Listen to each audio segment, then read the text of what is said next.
ఒక ఊరిలో ఒక మంచి తల్లి కోడి ఉండేది. ఆ తల్లి కోడికి 5 చిన్న పిల్లలు ఉండేవి. అవన్నీ చిన్న చిన్న పసిపిల్లలు. అవి ఎప్పుడూ తల్లితో పాటు తిరుగుతూ ఉండేవి. తల్లి కోడి పిల్లల్ని చాలా ప్రేమగా చూసుకునేది. రోజూ ఉదయం అవన్నీ కలిసి తిండి కోసం బయటికి వెళ్తూ, తల్లి కోడి కో కో అంటూ పిల్లల్ని పిలిచేది.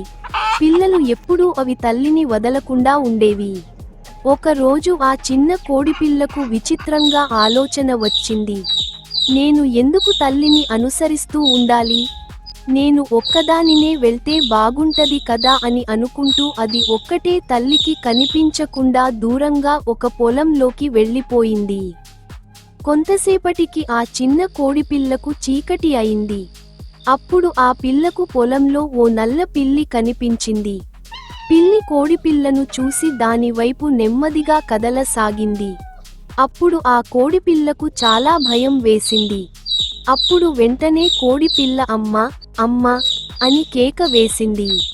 ఆ కేక విన్న తల్లి కోడి వెంటనే అక్కడకు పరుగెత్తుకుంటూ వచ్చి పిల్లిపై దాడి చేయబోయింది.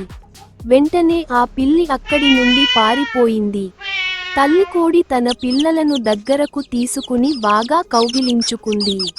మీకు గనుక ఈ వీడియో నచ్చినట్లయితే దయచేసి మా ఛానల్ని సబ్స్క్రైబ్ చేసుకోండి. అలాగే మా వీడియోస్ని అందరికీ షేర్ చేయండి. Thanks for watching my videos.